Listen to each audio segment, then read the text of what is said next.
ओम ओम।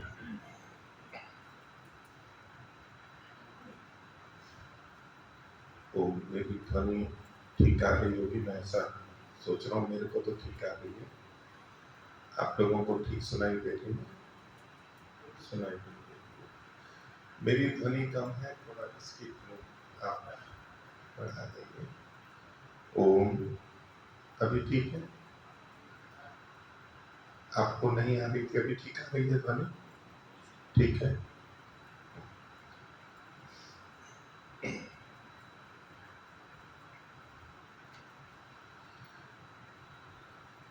प्रभु के स्मरण के साथ आरंभ करते हैं।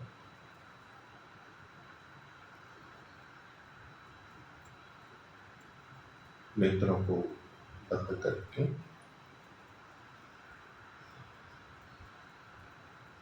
अंतर्मुखी होते हुए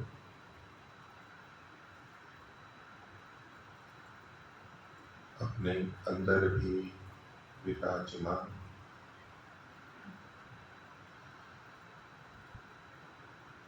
परम पिता परमात्मा के साथ निकटता और आत्मीयता का भाव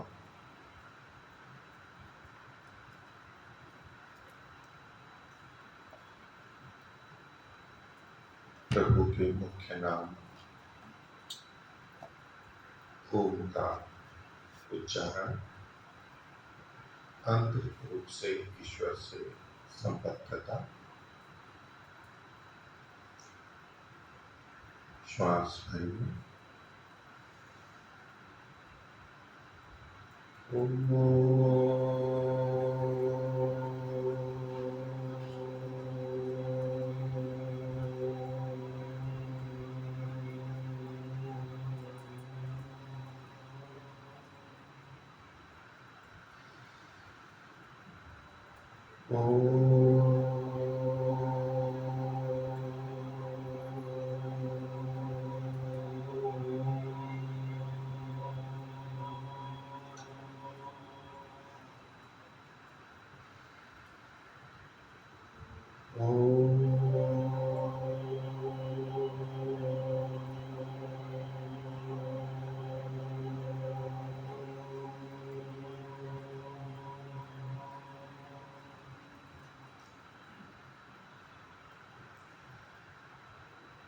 आंतरिक रूप से स्वबोध रखते हुए ईश्वर से जुड़े रहते हुए नेत्रों को धीरे से खोल लीजिए।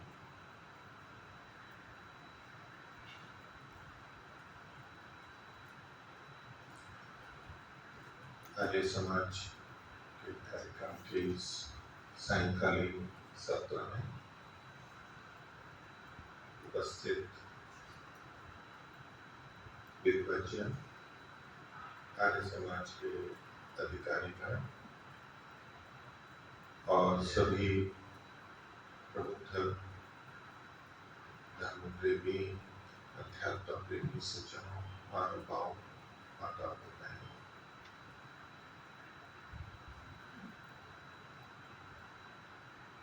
संसार में जो भी व्यक्ति आता है वो अपनी कोई ना कोई पहचान को मानने ही लगता है, मानता ही। छोटे बच्चे को हम देखें,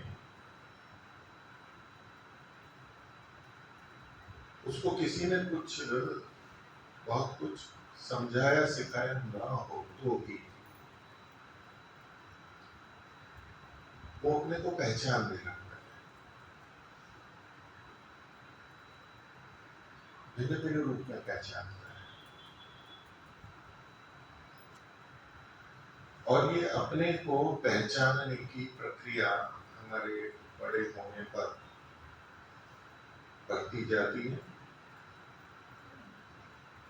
और संसार के सांसारिक जीवन में जीते हुए कुछ भिन्न रूप में हम अपने को मानते हैं, और मानते मानते अनेक बार ये प्रश्न खड़ा हो जाता है कि मैं हूं कौन,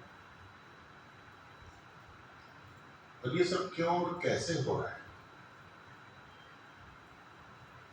और फिर कुछ जो भी इस विषय में बताते हैं, विभिन्न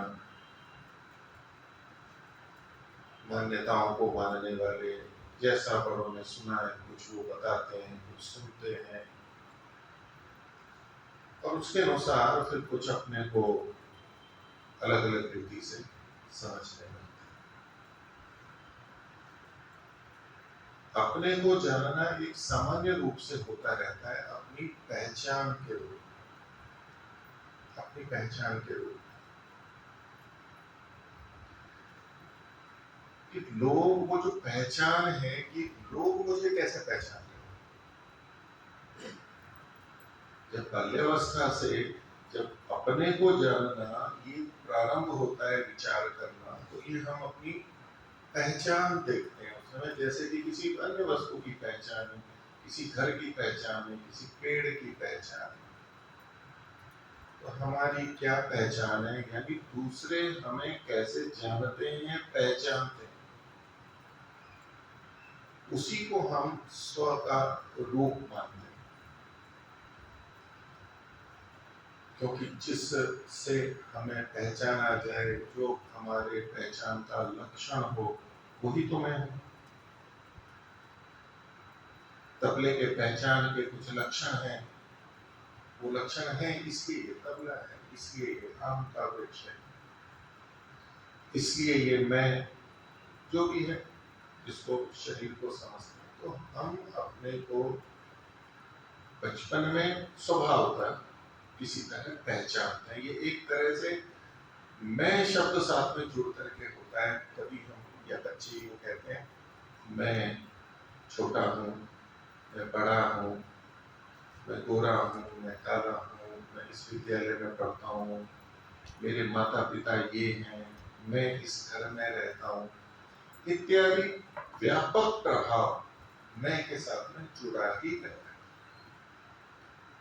लेकिन वो कहाँ तक सीमित होता है, जो मेरी पहचान है, जो दूसरे मुझे पहचानते हैं, मुझे संबोधित करते हैं, ये वो है,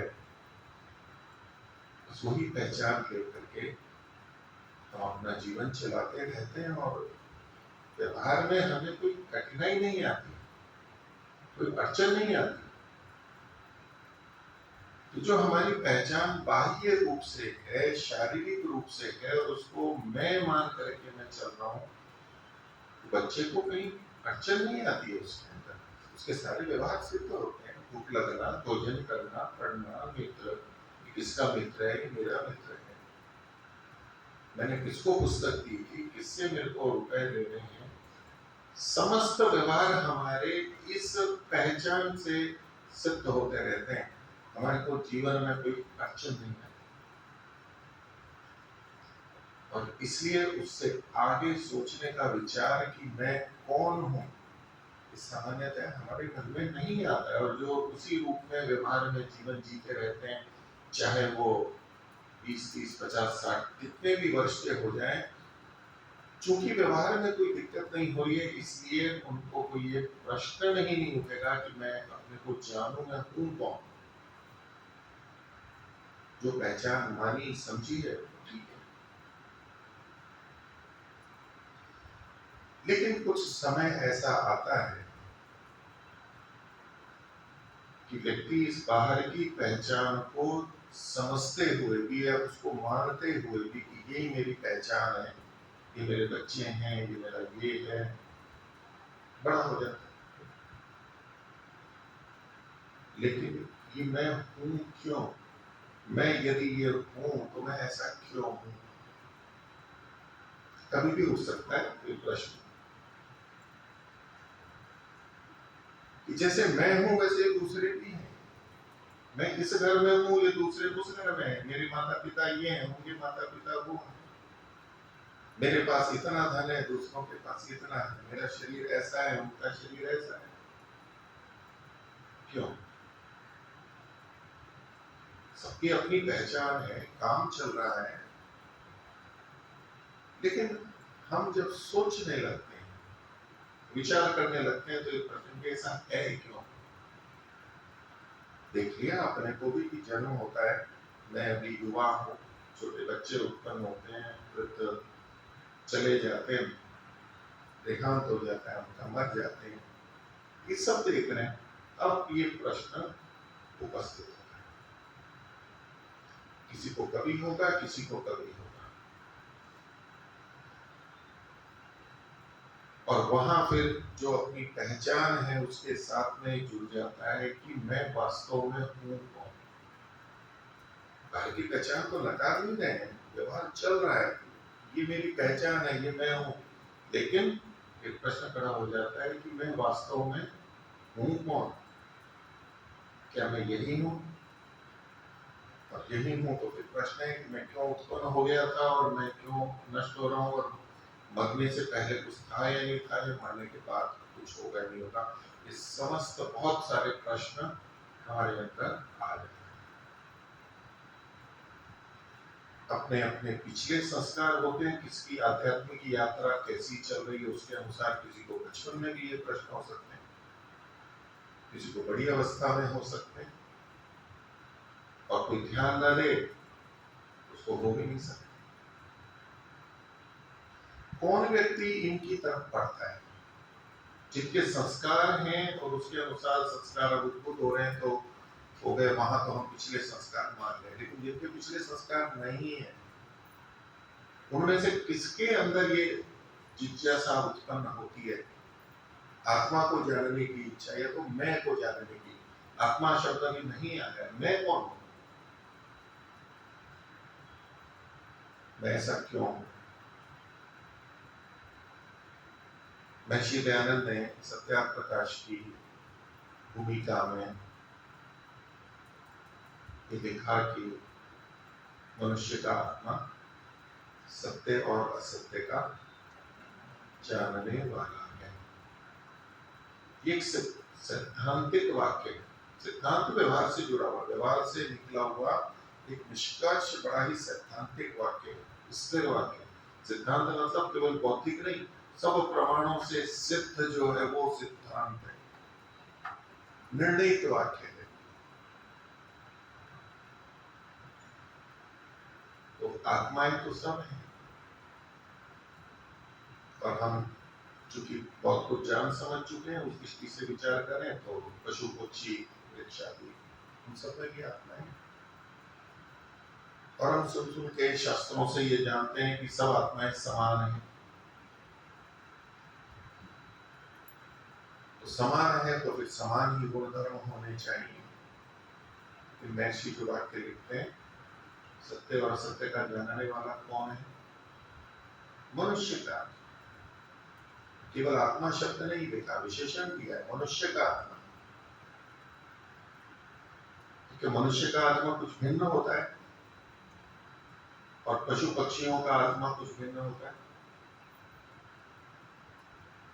हम तो जान समझ चुके हैं, इसलिए हम कहते हैं कि नहीं, भिन्न नहीं होता, लेकिन कुछ लोग ऐसा मानते भी हैं मत संप्रदाय में। मनुष्य की आत्मा, मनुष्य मनुष्य ही बनते रहेंगे, कुत्ता कुत्ता ही बनता रहेगा, गाय गाय ही बनती रहेगी, वो सब आत्माएं वैसी ही हैं, वही रहेगी, एक जैसी नहीं होगी, मतलब बदल के नहीं आती है, ऐसा मानते हैं। बड़े वर्ग हैं। तो ये जो अपने को जानने की इच्छा है, स्वयं को जानने की इच्छा है, ये अन्य पशु पक्षियों में किसी में नहीं देखी जाती, ये मनुष्य में ही देखी जाती। इसलिए महर्षि ने कहा कि मनुष्य का आत्मा सत्य और असत्य का जानने वाला है। एक तरफ हर आत्मा समान है, दूसरी तरफ मनुष्य का आत्मा कहकर के विशेषण दिया। इसका मतलब है कि आत्मा जब मनुष्य शरीर में आता है तब वो सत्य और असत्य को जान सकता। आत्मा समान है, तो मनुष्य का आत्मा अर्थात मनुष्य शरीर में जो आत्मा स्थित है वो मनुष्य का आत्मा हो, वो सत्य और असत्य को जान सकता है। और अपने को जानने की ये प्रक्रिया प्रारंभ। हम पशु पक्षियों को देखें, दर्पण में चिड़िया को चोंच मारते हुए हमने बहुत देखा है। आजकल कम हो गई है, लेकिन फिर भी जिन्होंने देखा है तो घुस जाते थे। आजकल तो घर में चिड़िया घुस ही नहीं सकती, घर ही ऐसे धूल नहीं आनी है बिल्कुल भी, तो चिड़िया तो घर में आ ही नहीं सकती। बाहर बरामदे में या कहीं, तो वो जो चिड़िया चोंच मार रही होती है, वो क्या मान करके चोंच मार रही होती है? वो कुछ शत्रु मान करके, विपरीत मान करके या अपना मान करके कर रही होती है, स्वयं मान करके नहीं कर रही होती, चोंच नहीं मार रही होती। अर्थात वो स्वयं को पहचान नहीं सकती, उसको अपने पास पहचान तक नहीं है।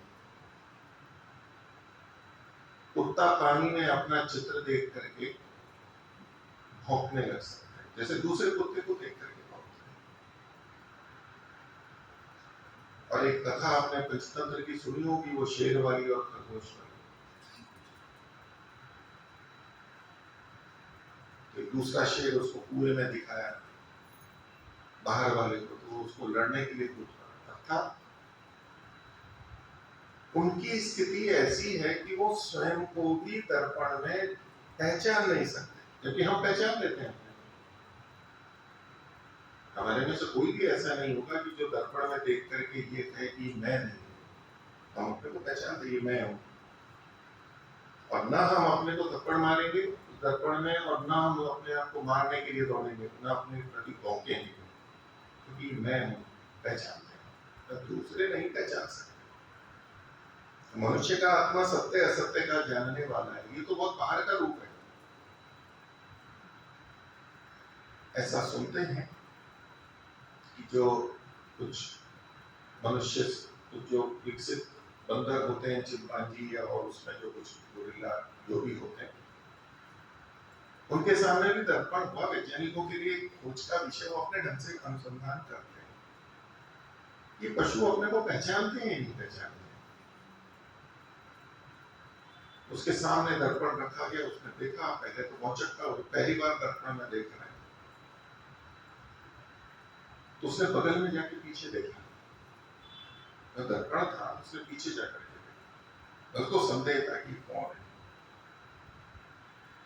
तो वैसे था नहीं, लेकिन पीछे जाके देखा तो कोई नहीं। फिर सामने आके देखा तो फिर दिखाई दे रहा, ऐसे कुछ करके उसको पहचान दे कि और कोई नहीं, मैं नहीं। सब में नहीं होगा, कुछ में थोड़ा सा होगा। तो ये जो अपने को जानने की इच्छा है हमारी, और उसमें हम बहुत चर्चा भी करते हैं, शास्त्र भी पढ़ते हैं कि मैं हूँ कौन। तो ठीक है, मोटे तौर पे हम ये जान लेते हैं कि भाई मैं आत्मा हूँ, लेकिन केवल शब्द से जान लेना कि मैं आत्मा हूँ, इतने मात्र से क्या हमारा प्रयोजन सिद्ध हो जाता है? क्या हमारी जिज्ञासा वहां समाप्त हो जाती है? भाई आप कौन है? तो बोले जी मैं वास्तव में आत्मा हूँ, ये शरीर मैं नहीं हूँ। इंद्र और विरोचन की कथा भी हमने सुन ली। प्रजापति के पास गए कि आत्म तत्व को जानना है। विरोचन को कहा कि दर्पण में देखो, पानी में देखो, यही है। तो चला गया संतुष्ट। इंद्र संतुष्ट नहीं हुआ, दोबारा आया। वो पूरी कथा जो है, तो वहां जो आत्मा को जानने तक पहुंचा है इंद्र, तो उसके लिए कहा जाता है कि उसने परामर्श किया, अर्थात विचार किया। परामर्श मतलब हम दूसरे से सलाह लेते हैं, वो परामर्श की, वो भी उसमें जुड़ा है, लेकिन अपने आप सोचना, विचार करना, नहीं ये तो मैं नहीं हो सकता। ये आत्मभाव भावना कि मैं कौन हूं, ये जानने की इच्छा, कि सब में नहीं हो, किसमें होती है? और थोड़ी सी कामना, मैं आत्मा कौन हूं, कैसा हूं। कुछ हमने शब्द पढ़ लिए हैं कि भाई हम नित्य हैं, लेकिन उसको स्वीकार करना अपने आप में बड़ी बात है, जैसे कि परमात्मा को नित्य स्वीकार करना। उसके लिए विशेष चिंता स्मरण।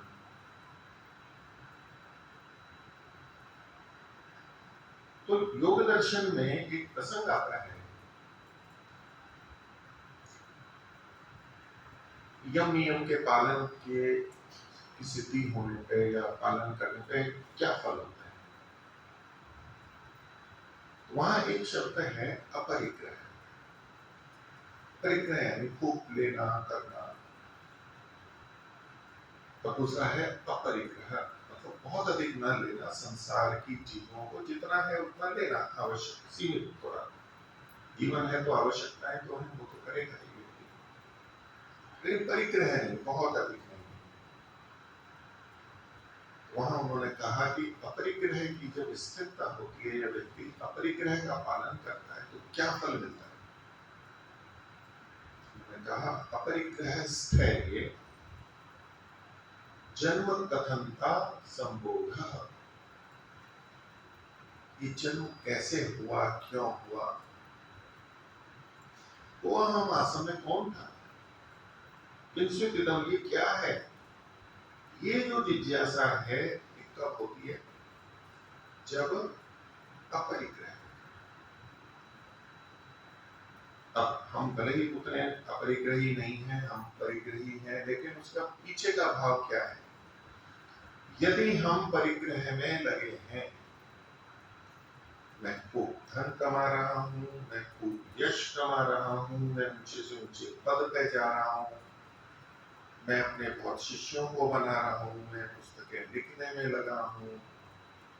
परिग्रह बहुत तरह का होता है, लेकिन सांसारिक व्यक्तियों का ही परिग्रह नहीं होता है। जो संसार यानी घर छोड़ देते हैं उनका भी अपना परिग्रह होता है, बड़ा होता है वो। तो जब हम परिग्रह में लगते हैं, मुझे ये भी चाहिए, मुझे ये भी चाहिए, मेरे जीवन में ये भी होना चाहिए, ये गाड़ी भी होनी चाहिए, ये हेलीकॉप्टर होना चाहिए, ये चीजें होनी चाहिए, तो स्वाभाविक है हमारी इच्छा है तो हम उसको पाने के लिए प्रयत्नशील होते हैं। और पाने के लिए प्रयत्नशील होंगे तो उसी को सोचेंगे, उसी के लिए करेंगे, लेकिन उसी में लगेंगे। जो व्यक्ति इन परिग्रहों से हटता है, उस समय निकलता है उसको, ठीक है, कमाता है 8 घंटे 10 घंटे और सामाजिक कार्य कर लेता है, घर परिवार के कर लेता है, लेकिन कुछ समय भाई अब सब हो गया, बच्चों से भी बात हो गई, ये भी हो गया, सब कुछ हो गया, लेकिन कुछ समय निकाल लेता है, नहीं अब और कुछ नहीं है, जिसको हम कहते हैं कि अभी और कोई काम नहीं। जो परिग्रह में है उसको पास कोई ना कोई काम बना रहेगा, ये काम करना है, वो काम करना है, ये काम करना है, ये सब तो परिग्रह के अंतर्गत ही आता है। जो उसको समय नहीं है और किसी चीज के लिए, अपने लिए समय नहीं।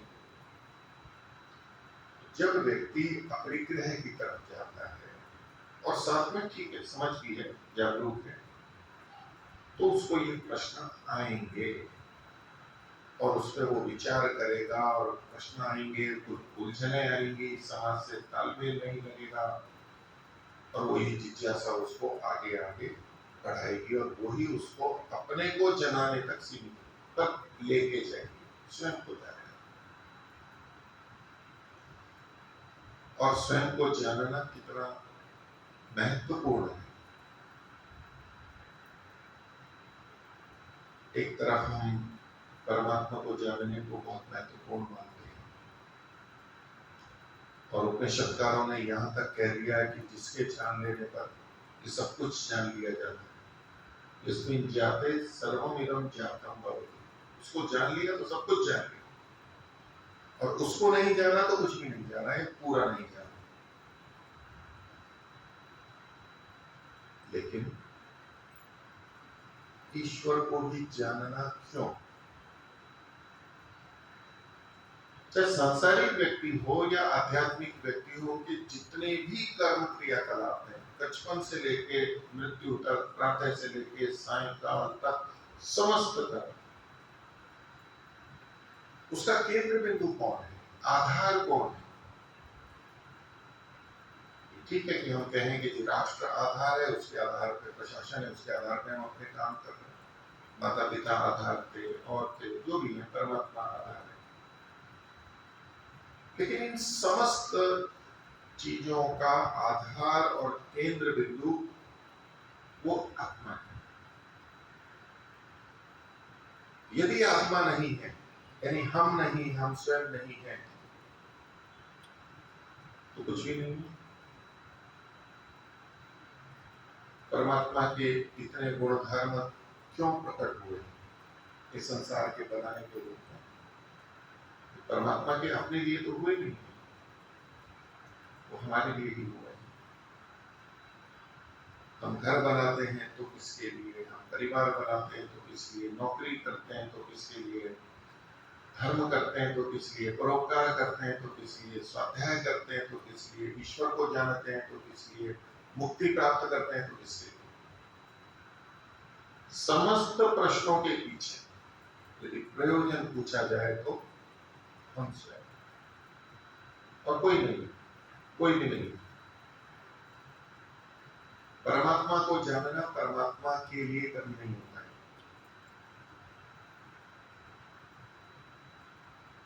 हम कहें कि संसार को भी हम जान रहे हैं तो अपने लिए जान रहे हैं। तो जितना भी समस्त कर्म है वो जिसके लिए है, दूसरों की छोड़ दें कि मेरे से संबंधित जितने काम है वो किसके लिए है, वो मेरे लिए है। ऐसे में यदि हम अपने को जैसा मानते हैं उसके अनुसार ही हम फिर कार्य करें। इसमें कोई अपवाद नहीं है कि सब अपने को केंद्रित रख करके काम करते हैं। अपने को केंद्रित रखेंगे ही, मैं तो सदा बना रहेगा, सत्व का बोध सदा बना रहेगा, हमारी सारी वाक्य रचना, हमारी सारी भावना मैं से युक्त है। मेरे को ये अच्छा लगता है, मेरे को ये अच्छा नहीं लगता, मैं तो है ना जुड़ा हुआ साथ। मेरा पेट भरा हुआ है, अभी मेरे को भूख नहीं है, मैं तो जुड़ा हुआ है। मैं चल के बाजार गया था, ये सफाई मैंने की है, ये गंदगी मैंने नहीं की है, मैं तो जुड़ा हुआ है साथ में। ऐसे दूसरे भी जुड़े हुए, सब इकाई के रूप में उनको भी हम संबोधित करते हैं, मैं वे सब। तो मैं के बिना कोई व्यवहार ही नहीं है हमारा। और हम जब केंद्र में हैं तो, और सब आत्माएं जब हम शास्त्र से जानते हैं कि एक जैसी हैं, तो फिर इतना जो भेद है, हर व्यक्ति इतना विशिष्ट है, अलग अलग, तो उस जैसा कोई नहीं। शरीर की दृष्टि से भी नहीं है, शरीर तो बहुत स्थूल है। मन, विचार, भावना की दृष्टि से सबकी अपनी भिन्नताएं हैं, अनंतता। 100% कोई भी नहीं। एक तरफ आत्मा यानी चेतन तत्व हमें पता नहीं लगता है, लेकिन ऋषियों ने जो बताया, और हम भी कुछ खोज करेंगे तो लगेगा कि ये सब एक जैसे। तो यदि सब एक जैसे हैं, सब आत्माएं एक जैसी हैं, तो उनके गुणधर्म भी सब एक ही जैसे होंगे। और जब एक ही जैसे होंगे तो उनके समस्त क्रियाकलाप, उनके लक्ष्य, उनके प्रयोजन भी एक ही होने चाहिए, भिन्न नहीं होने चाहिए। जितना भी पानी है सब समान गुण वाला है, तो इतने तापमान पर वाष्पित होता है, तो सब ऐसे ही वाष्पित होता है। वैसे यदि भिन्नता है तो कोई ना कोई विशेष कारण होगा, नहीं तो एक ही जैसे बहता है तो सब एक जैसे बहेंगे, जमता है तो एक जैसे जमेंगे। ऐसे ही बाकी सब चीजों के, तो किसी वस्तु के गुण धर्म यदि एक जैसे हैं तो उससे संबंधित कर्म और गुण व्यवहार भी एक ही जैसे होने चाहिए। लेकिन एक जैसे तो नहीं, कितनी भिन्नता है। तो ऐसे में ये प्रश्न उठेगा, या तो हम सब अलग अलग हैं, अलग अलग हैं तो अलग अलग ही कार्य करेंगे, ऐसा है, ये ऐसा है, सब अपने अपने ढंग से जी रहे हैं, अपने अपने लक्ष्य बने हुए हैं। और यदि एक जैसे हैं तो ये भिन्नता क्यों है? ये एक बड़ा अंतर विरोध दोनों का तो विद्यमान है। और ऐसे में प्रश्न खड़ा होता है कि कुछ न कुछ और कारण है, भिन्नता है, जिसके कारण से ये भेद हो रहा है। हम यूं कहें कि जल कितने तापमान पर उबलता है, वाष्पित होता है, उसका जो, तो हम 100 डिग्री सेंटीग्रेड एक सामान्य सिद्धांत मान के चलते हैं। लेकिन किस जल का, हम सब जलों को लेकर के हमारी इस कुएं का, उस गांव का अगर हम नापेंगे तो वो सब एक जैसा नहीं होता। वो तो शुद्ध जल का सिद्धांत है, लेकिन जल में नमक अधिक है, दूसरी चीजें हैं, तो उससे उसमें अंतर होता है। और हम जमीन के निकट हैं, हम ऊपर चले गए हैं, यानी ताप में भिन्नता हो गई है, तो भी उसके उबाल में भेद आ जाता है, जल्दी वाष्पित होने लगता है। ताप और दाब इन सबका प्रभाव पड़ता है। तो जल एक जैसा होते हुए भी भिन्नता है, इसका मतलब है कोई ना कोई कारण वहां पर भिन्न है।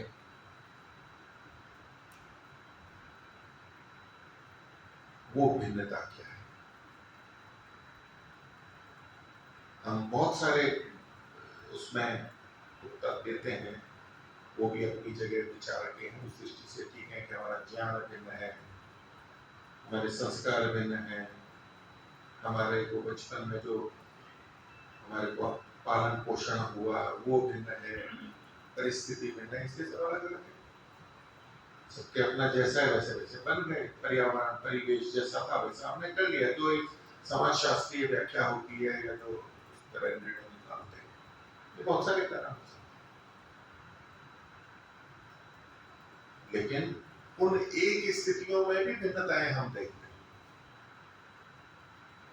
और उसमें हमारे जो व्यवहार हैं सारे, वो इस बात पर निर्भर करते हैं कि मैं कौन हूं, मैं अपने को क्या मान रहा हूं,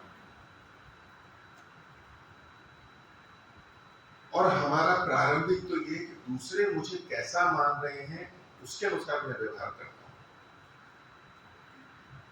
एक जगह कोई मुख्यमंत्री या अधिकारी है बड़ा, और सब जानते हैं कि ये इस पद वाले हैं, वहां उसका व्यवहार कैसा रहता है। और वो ऐसी जगह पे जाए जहां कोई पहचानता ही नहीं है विदेश में, ये कोई मुख्यमंत्री है या तो कोई बड़े अधिकारी हैं, ये ऐसे हैं, वहां उनका व्यवहार कैसा रहता है, अंतर पड़ेगा। क्यों अंतर पड़ेगा? व्यक्ति तो वही है।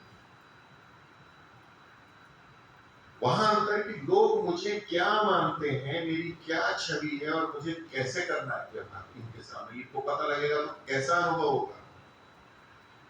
हम अपने बच्चों के सामने कैसा व्यवहार करते हैं, कुछ एक विशेष नियम संयम में रहते हैं, या बच्चे हमारे सामने कैसे नियम संयम में रहते हैं। और जब वो अलग रहते हैं, तब जब स्वतंत्र हो, जब बड़े नहीं हो, या बड़ों के सामने छोटे नहीं हो, तब बड़े कैसे मजाक करते हैं और कैसी बातचीत करते हैं। अर्थात हम स्वयं को दूसरों के द्वारा जैसा कहा गया है, माना गया है, और जैसा हमने माना है, उस स्थिति के अनुसार व्यवहारों में भिन्नता करते हैं।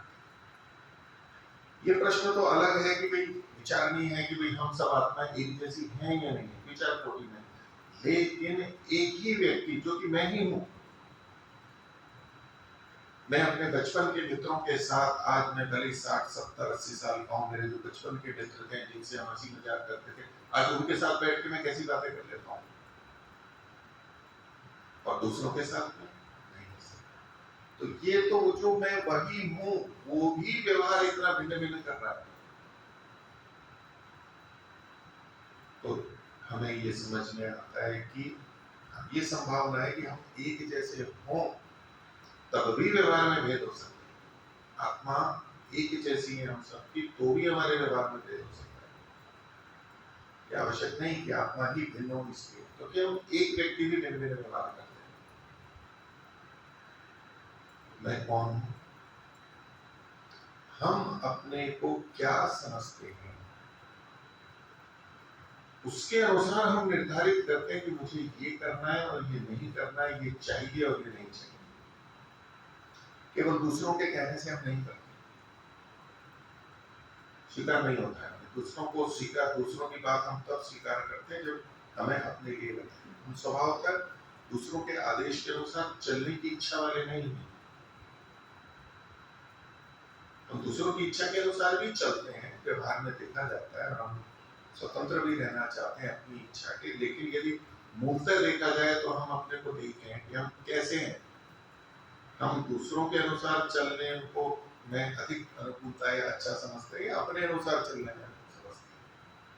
क्या विचार? मैं बीच बीच में आपको पूछ लूं तो उत्तर भी दीजिए, आपको जो अनुभव होता है। और इस विषय में जो प्रश्न भी हैं आत्मा से संबंधित, वो भी आपके आएंगे, उन प्रश्नों को भी आगे विचार करेंगे, लेंगे।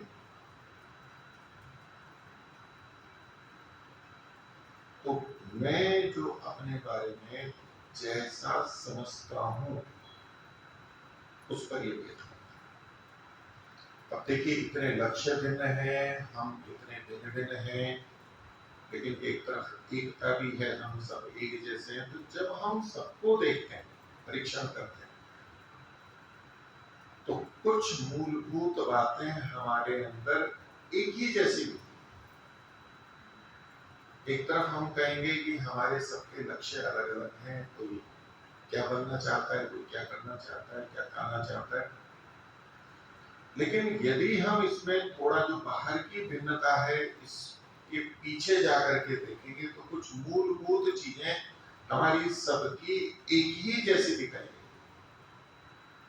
यदि बाहर बाहर देखा तब तो सब भिन्न भिन्न है, सब विशिष्ट है,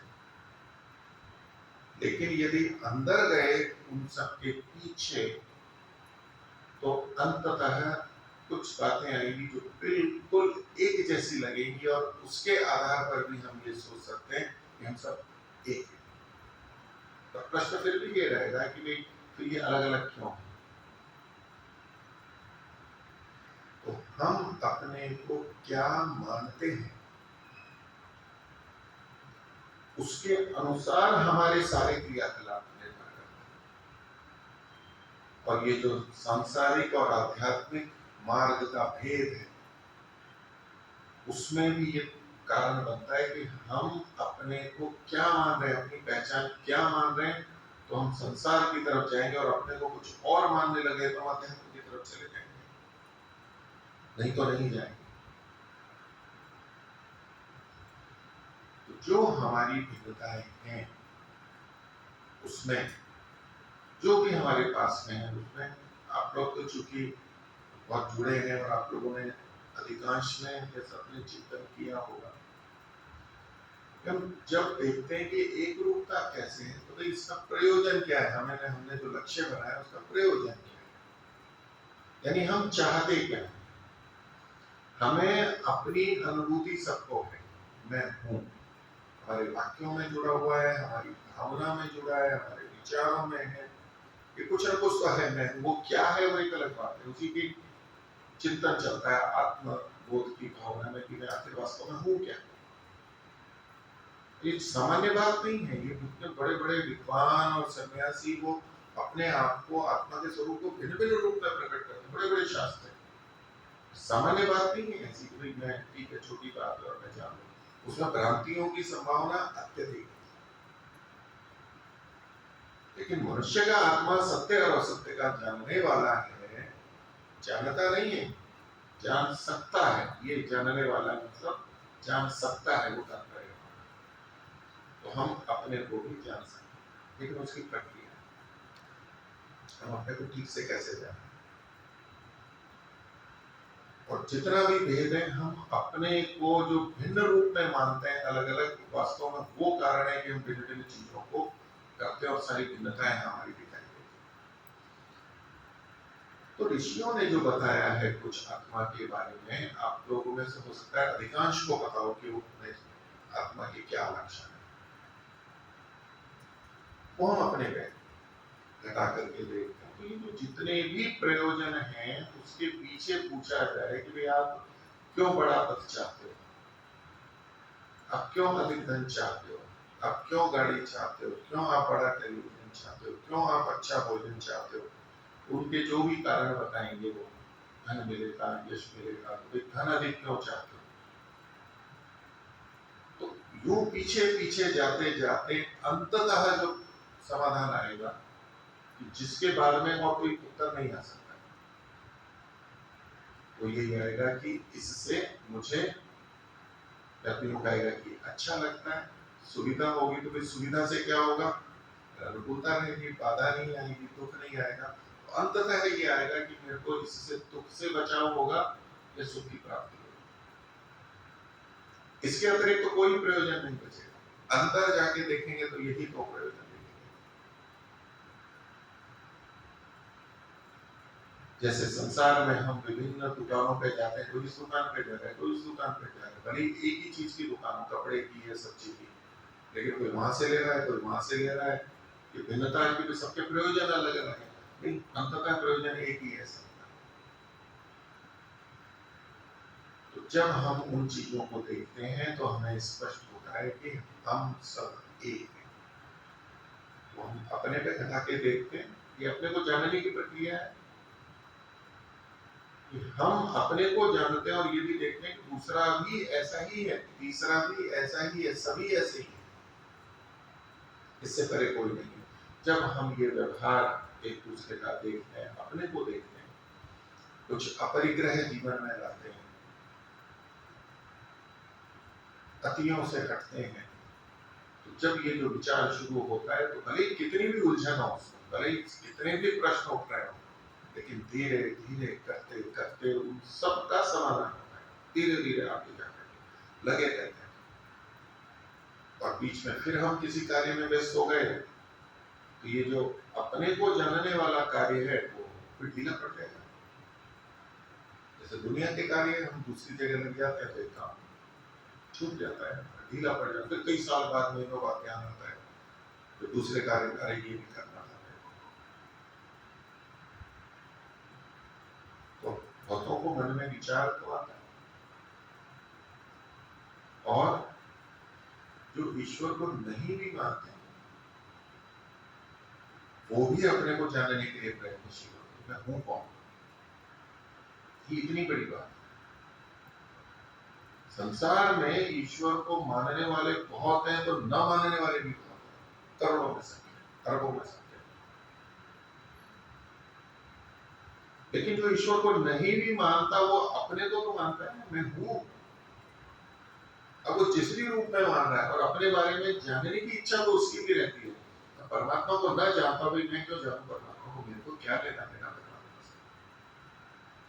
लेकिन अपने को तो नहीं झुठला सकता। मेरा शरीर है, मेरा जीवन है, मेरा आयु है, मेरा धन है, मेरी अनुभूतियां हैं, मेरे सुख दुख हैं, इसको कौन झुठलाएगा अपने बारे? कोई भी नहीं झुठला सकता, आस्तिक हो नास्तिक हो। और ऐसे में वो अपने लिए खोजने निकलते हैं, और अपने अपने तरीके से, जिनको शब्द प्रमाण या तो उचित रीति मिल जाती है तो दूसरों की सलाह तो हम जल्दी से समझते हुए निकल जाते हैं, नहीं तो खुद खोजता रहता है, पूरा जीवन निकल जाता है, पता ही नहीं लगता है कि ये जीवन का लक्ष्य क्या था और ये क्या हुआ, ये हो क्यों रहा है, ये जन्म और मरण हो क्यों रहा है। यही प्रश्न, बड़ा प्रश्न लेकर के व्यक्ति चला है। तो मूलतः हम जब अपने को देखते हैं तो हम सब एक जैसे, और हम हैं कैसे, हमारा आत्मा का स्वरूप क्या है, इसको हम थोड़ा शास्त्र को एक तरफ रखें तो भी अपने को देखते हैं। शास्त्र से भी बहुत ज्ञान मिलता है पर कि हमें इसमें कोई संदेह नहीं है कि मैं जानने वाला हूं, किसी को कोई संदेह नहीं, मेरे को जानकारी होती है। तो आत्मा परमात्मा की जानकारी नहीं हो, लेकिन मैं देख रहा हूं, मैं सुन रहा हूं, मैं चख रहा हूं, मेरे को पीड़ा हो रही है, मेरे को ठंडा लग रहा है, मेरे को गर्म लग रहा है, मैं जानने वाला हूं, इसमें कोई संदेह नहीं, कोई संदेह नहीं, मैं जानने वाला हूं। इसलिए आत्मा का एक गुण हमारे यहाँ स्वीकार किया गया, ज्ञान उसका एक गुण।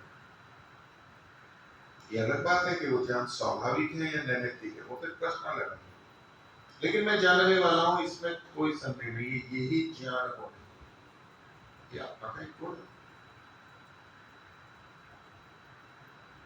और इसके आधार पर हम जड़ और चेतन का निर्णय करते हैं, ये सबसे महत्वपूर्ण है। और जो आत्मा को हम चेतन कहते हैं, वो चेतन कहते ही इसको है, इसलिए है क्योंकि ये जानने वाला है, संज्ञान करता है, इसको बोध होता है, संज्ञा ज्ञान होता है, इसको सम्यक ज्ञान होता है, मैं जानने वाला। अब आत्मा तो वही है, लेकिन अब भेद यहां से शुरू हो जाएंगे कि ज्ञान हमारे भिन्न भिन्न हो सकते हैं। और जब मैं जानता हूं, जो मैं जानता हूं उसके साथ साथ हमारा उस वस्तु या विषय जिसको भी हम जानते हैं, उसका केवल जानने तक हम सीमित नहीं रहते, कभी भी उतने तक सीमित नहीं रहते। यदि किसी वस्तु के जानने तक हम सीमित है, जान लिया, अब उससे कोई संबंध नहीं है हमारा, तो बस खत्म। उससे न तो पहली बार तो जानना ही नहीं चाहेंगे, और जान लिया तो छोड़ देंगे, कोई मतलब नहीं। जब हम किसी भी वस्तु को जानते हैं, उसके साथ में अपने साथ संबंध जोड़, इससे मेरे को लाभ है या नहीं, इससे मेरे को हानि है या नहीं, इसके साथ मेरे को व्यवहार करना चाहिए या नहीं करना चाहिए, यानी हम कर्म करें उसके पीछे भी है कि मेरे को इसमें लाभ है या नहीं है, तो मैं करूंगा, नहीं तो नहीं करूंगा। मैं इसको प्राप्त करने की इच्छा करूंगा या नहीं करूंगा। जब हम किसी वस्तु को जानते हैं, जानना जो हमारा धर्म है, वो जानने तक सीमित नहीं रहता, उसके तत्काल बाद में ये, उसके साथ ही ये बात आएगी कि इसको मुझे पाना है या नहीं पाना है, इसे मुझे अपने पास रखना है या हटाना है। ये भाव सदा आएगा, नहीं तो उस ज्ञान का कोई महत्व भी नहीं है। और हमारा शरीर, हमारी बुद्धि इस रूप में निर्मित है कि यदि हम जिन जिन चीजों को जानते हैं, यदि उसके साथ में हमने कोई संबंध नहीं जोड़ा है, तो उन सूचनाओं को मस्तिष्क रखता नहीं, हटा देगा, अनावश्यक है, चटनी कर देगा, रोज चटनी होती है। हम सड़क पे जा रहे हैं, इतने लोग आ रहे हैं, जा रहे हैं, इतनी बसें आ रही हैं, हमें कुछ संबंध नहीं है, कोई रुचि नहीं है, हमने गौर नहीं किया है, प्रीति है ना अप्रीति है, बस ऐसे ही जाना, कुछ नहीं पता है, वो भूल जाएंगे, कुछ भी नहीं होगा। लेकिन यदि हमें हो गया कि मैंने ये चीज है और ये मुझे चाहिए, इसको गाड़ी चाहिए, तो चलते चलते कोई गाड़ी दिखेगी, नहीं ये गाड़ी है, नहीं मुझे ऐसी चाहिए, तो उसको भूलेगा ना। तो ये हमारा स्वभाव है कि हम जिसको जानते हैं, उसके साथ में ये मुझे पाना है या नहीं पाना है, या इसको मुझे छोड़ना है या नहीं छोड़ना है, ये साथ में जुड़ ही जाता है। इसी को हमारे यहाँ पर राग या द्वेष कहा गया। दूसरे शब्दों में महर्षि ने राग को कहा है प्रीति, और द्वेष को कहा है अप्रीति। और इसी के साथ में दो चीजें और जुड़ी होगी, जिसको कि हम इसके दूसरे शब्दों में हो, द्वेष तो हो गया, और राग को कहें तो इच्छा और अनिच्छा। और ये आधार बनता है किसी के जानने पर कि हमारे को उससे सुख अनुभव हो रहा है या दुख अनुभव हो रहा है। जब हम किसी को जानते हैं और हम प्रीति या अप्रीति करते हैं, तो क्यों किसी से प्रीति और क्यों किसी से अप्रीति, क्यों किसी को लेना चाहते हैं, क्यों किसी को छोड़ना चाहते हैं, उसके पीछे का आधार उस वस्तु, व्यक्ति, परिस्थिति से जो हमें सुख या दुख हो रहा है, उसके आधार पर ही प्रीति और अप्रीति होगी, इसमें कोई अफवाह नहीं। जब हमने किसी को जाना, तो उसके साथ साथ मेरे को ये सुख दे रहा है या दुख दे रहा है, ये साथ में जुड़ ही जाए। एकदम तटस्थ भाव से नहीं होता है कि जैसे जान रहे होगा तो हट जाएगा, उससे कोई मतलब नहीं होगा। सुख और दुख जुड़ा, और सुख और दुख के अनुरूप प्रीति या अप्रीति या इच्छा और द्वेष जुड़ जाए। तो मैं, मेरा ज्ञान, उस ज्ञान के साथ में सुख और दुख, उसके साथ में इच्छा और द्वेष। आत्मा के गुण हमने सुने, एक और बच गया, सुख दुख, इच्छा द्वेष, ज्ञान भी ले लिया, एक क्या बच गया, प्रयत्न बच गया। तो हमारे जितने भी प्रयत्न हैं कर रहे हैं वो कहां से निकलेंगे? तो इसी आधार पर निकलेंगे, इसके अतिरिक्त नहीं निकलेंगे कोई काम हमारे। प्रीति अप्रीति, इच्छा और द्वेष के अनुरूप ही हमारे प्रयत्न होंगे, और इच्छा और द्वेष हमारे सुख दुख से जुड़ा हुआ है, और सुख दुख हमारे ज्ञान से जुड़ा हुआ है, और इसमें मैं साथ में जुड़ा हुआ हूं। मेरे को सुख, मेरे को दुख, मेरी इच्छा, मेरी अनिच्छा, और फिर ये प्रयत्न जुड़ते हैं, और फिर हम उसको पाते हैं या उसको हटाते हैं। तो ये गुण आत्मा के न्याय दर्शन में जो बताए गए, सुख दुख, इच्छा द्वेष, प्रयत्न और ज्ञान, इनमें एक क्रम है, इनमें परस्पर कारण कार्य भाव है, एक दूसरे से जुड़े हुए हैं। ये ऐसा है तो ये ऐसा होगा, ये ऐसा है तो ये ऐसा होगा। तो अपने को जब हम जानने का प्रयत्न करते हैं, और जैसा हम अपने को जानते हैं उसी के अनुरूप हमारे सुख दुख होते हैं, और उसी के अनुरूप हमारी प्रीति और अप्रीति होती है, और उसी के अनुरूप हमारे प्रयत्न होते हैं। तो एक जैसी आत्मा होते हुए भी भिन्न भिन्न जो प्रयत्न हैं, भिन्नता है, तो उसका कारण जो होगा वो पीछे मूल में ये होगा कि मैं अपने को कैसा जान रहा हूं। मैं अपने को शरीर जान रहा हूं, मैं अपने को मन जान रहा हूं, मैं अपने को नित्य आत्मा जान रहा हूं, मैं अपने को क्या जान रहा हूं, उसके अनुसार ये सारा फिर होता है। तो आज का विषय मैं यहाँ समाप्ति की तरफ लेता हूँ।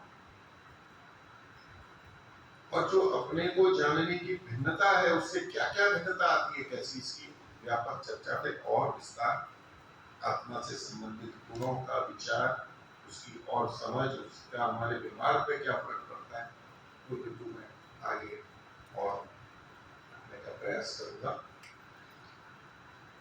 जो आज विषय रखा गया उसमें आप अगर चिंतन करते हैं, उसमें कोई प्रश्न आते हैं या आत्मा से संबंधित और भी कोई आपके पहले के आपके अपने चिंतन से या शास्त्रों को पढ़ने से जो आत्मा से संबंधित प्रश्न है, जिज्ञासा है, लगता है कि ये चीज समझ में नहीं आई है, कैसे हो सकता है, ऐसे जो भी प्रश्न हो वो आप लिख करके दे सकते हैं, पहले प्रस्तुत कर सकते हैं, अथवा बाद में, आज तो पहला दिन है तो अंतिम समय में आप सीधे भी पूछ सकते हैं, कोई ऐसे पूछना चाहे तो।